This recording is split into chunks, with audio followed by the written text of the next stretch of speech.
1. Tanah adalah milik negara, maka rakyat harus menyewa tanah kepada negara.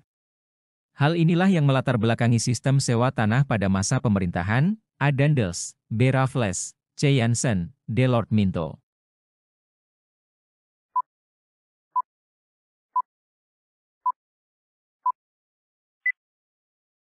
Jawaban yang benar adalah C. Sistem sewa tanah pada masa pemerintahan Jansen mengacu pada kebijakan tanah yang diterapkan pada masa pemerintahan Jenderal Jansen di Hindia Belanda. Jansen dikenal dengan kebijakan tanahnya yang mengatur bahwa tanah adalah milik negara dan rakyat harus menyewa tanah dari pemerintah. 2. Pelaksanaan tanam paksa telah menghancurkan perekonomian Indonesia dan merupakan beban yang berat karena A. Rakyat dipaksa menyerahkan 1/5 tanah pertanian pada Belanda, B. Rakyat tidak punya waktu lagi mengerjakan tanah pertaniannya untuk memenuhi kebutuhannya sendiri, C. Dalam praktiknya tanah yang harus ditanami tanaman industri hampir 2/3 dari tanah yang terbaik, D. Selain menanami 1/5 tanaman, wajib juga harus menyerahkan 1/5 dari hari kerjanya.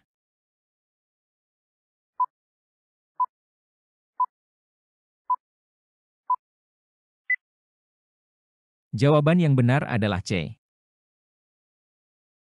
Pelaksanaan tanam paksa merupakan beban yang berat, karena dalam praktiknya, tanah yang harus ditanami tanaman industri hampir 2/3 dari tanah yang terbaik.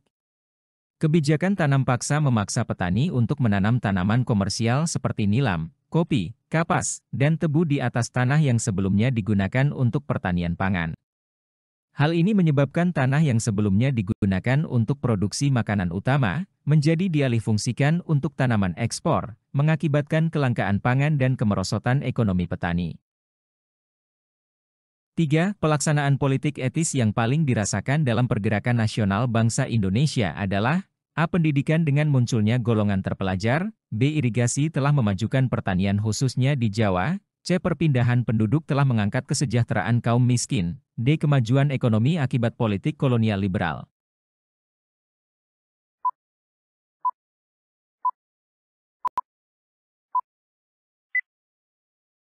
Jawaban yang benar adalah A. Politik etis merupakan kebijakan pemerintah kolonial Belanda yang menekankan pada modernisasi, termasuk pendidikan. Kebijakan ini menciptakan golongan terpelajar di masyarakat Indonesia, yang kemudian menjadi salah satu pendorong utama dalam pergerakan nasional untuk mencapai kemerdekaan. 4. Perlawanan rakyat di berbagai daerah seperti Perang Padri, Perang Diponegoro, Perang Banjar, dan sebagainya pada masa penjajahan gagal mengusir penjajah dari Indonesia. Berikut yang merupakan penyebab kegagalan perjuangan pada masa tersebut yaitu A. Tujuan tidak jelas, bersifat kedaerahan, kalah persenjataan, B. Tergantung pada satu pemimpin, mengandalkan kekuatan fisik, bersifat kedaerahan, C. Kalah persenjataan, pemimpin tidak berpendidikan tinggi, semangat perjuangan lemah, D. Tidak memiliki komandan perang yang baik, tergantung pada satu pemimpin, kalah persenjataan.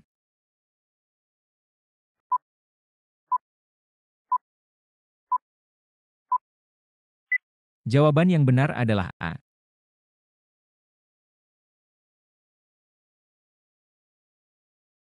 Kegagalan perlawanan pada masa tersebut seringkali disebabkan oleh kurangnya koordinasi antara kelompok perlawanan, tujuan yang tidak jelas atau terlalu fokus pada kepentingan daerah tertentu, serta keterbatasan persenjataan dalam menghadapi kekuatan penjajah yang lebih besar.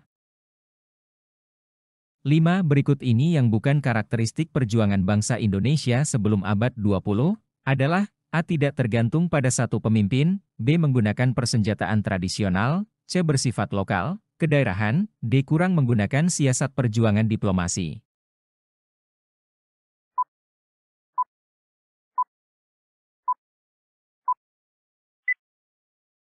Jawaban yang benar adalah D. Karakteristik perjuangan bangsa Indonesia sebelum abad 20 yang tidak sesuai, adalah kurang menggunakan siasat perjuangan diplomasi. Sebelum abad 20, perjuangan bangsa Indonesia cenderung bersifat lokal, menggunakan persenjataan tradisional, dan tidak selalu tergantung pada satu pemimpin tertentu. Namun, penggunaan strategi diplomasi sebagai bagian dari perjuangan belum begitu dominan pada masa tersebut. 6. Serikat Islam asal mulanya adalah dari Serikat Dagang Islam, yang didirikan oleh pedagang batik di Solo yang bernama A. Haji Samanhudi, B. Haji Misbach, C. K. Ahmad Dahlan, D. K. Hashim Asy'ari.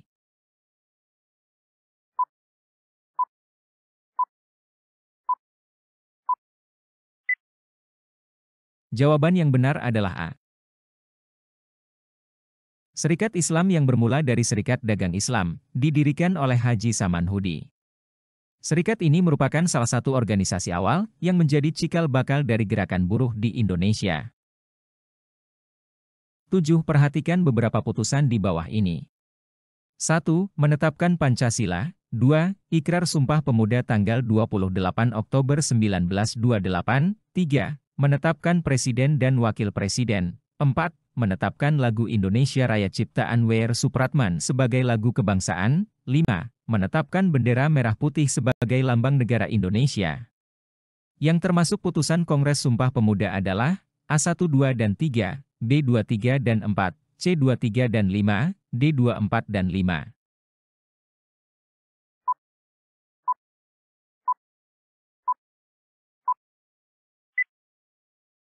Jawaban yang benar adalah C. Kongres Sumpah Pemuda pada tanggal 28 Oktober 1928 menetapkan Ikrar Sumpah Pemuda yang mengikrarkan satu bahasa, satu tanah air, dan satu bangsa. Putusan tersebut juga menyatakan pemersatuannya dalam semangat persatuan dan kesatuan. Dari opsi yang diberikan, yang termasuk putusan Kongres Sumpah Pemuda adalah jawaban 2, 3, dan 5. 8. Perjuangan kemerdekaan Indonesia ditandai dengan era kebangkitan nasional. Kebangkitan nasional yang dimaksud adalah A. Dinyanyikannya lagu Indonesia Raya oleh para pemuda, B. Kesadaran untuk membentuk pergerakan nasional, C. Munculnya organisasi kedaerahan, D. Perang melawan penjajah.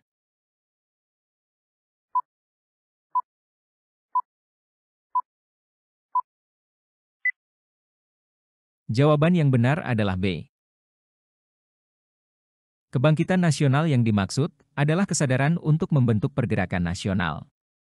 Ini mencakup proses di mana masyarakat Indonesia mulai menyadari pentingnya bersatu dan membentuk gerakan nasional untuk mencapai kemerdekaan dari penjajahan. Hal ini meliputi perkembangan kesadaran akan identitas nasional, kebanggaan akan budaya dan tanah air, serta upaya untuk menyatukan berbagai kelompok dan daerah dalam perjuangan menuju kemerdekaan. 9. Pengerahan tenaga rakyat yang sangat menyengsarakan yang dilakukan pemerintah pendudukan Jepang disebut A. Sekerei, B. Oshamuseirei, C. Romusha, D. Rodi.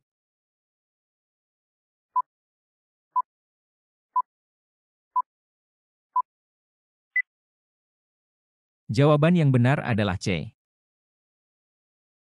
Pengerahan tenaga rakyat yang sangat menyengsarakan yang dilakukan oleh pemerintah pendudukan Jepang disebut dengan Romusha. Ini merujuk pada kebijakan pengerahan buruh paksa yang dilakukan oleh Jepang selama masa pendudukan mereka di berbagai wilayah termasuk di Indonesia pada masa Perang Dunia II. 10. Karena gerakan 3A tidak mendapatkan hasil seperti yang diharapkan, sebagai gantinya pemerintah pendudukan Jepang mendirikan A. Keibodan, B. Peta, C. Putra, D. Jawa Hokokai.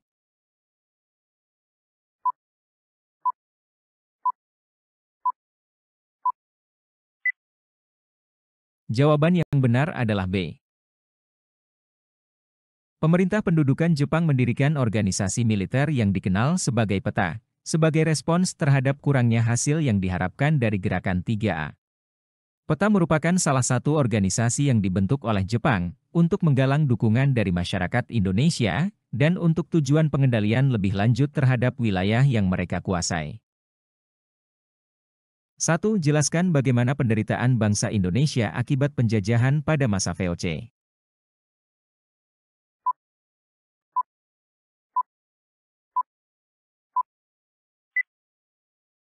Penderitaan bangsa Indonesia akibat penjajahan pada masa VOC adalah rakyat Indonesia dikenakan berbagai pajak yang memberatkan mereka. Selain itu, mereka juga diharuskan membayar uang sewa lahan kepada pemerintah Belanda. Hal ini menambah beban ekonomi rakyat, yang sebagian besar hidup dalam kondisi yang sulit. Dua faktor-faktor apa saja yang melatar belakangi Belanda menerapkan sistem tanam paksa di Indonesia?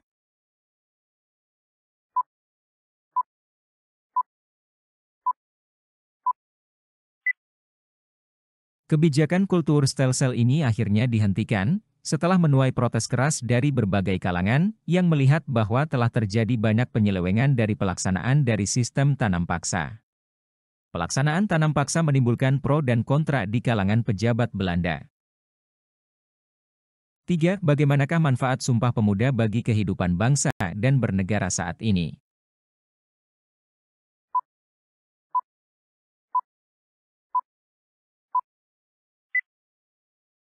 Sumpah Pemuda pada 28 Oktober 1928 memiliki dampak yang sangat besar bagi kehidupan bangsa Indonesia dan negara saat ini. 1. Pemersatu bangsa, 2. Mendorong kesadaran nasionalisme, 3. Landasan kebijakan negara, 4. Mendorong pendidikan dan kebudayaan, 5. Inspirasi untuk perjuangan, 6. Membentuk karakter bangsa.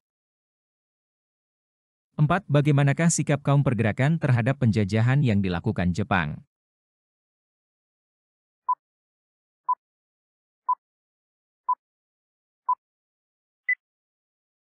Awal kedatangan Jepang, kaum pergerakan menyambutnya dengan baik. Seiring berjalannya pemerintahan militer Jepang yang semakin terlihat memanfaatkan Indonesia untuk kepentingan perangnya, kaum pergerakan pun meresponnya dengan menggunakan strategi tersembunyi atau gerakan bawah tanah melalui organisasi bentukan Jepang. 5. Bagaimanakah sikap kalian sebagai pemuda, memaknai kemerdekaan yang telah diperjuangkan oleh para pejuang?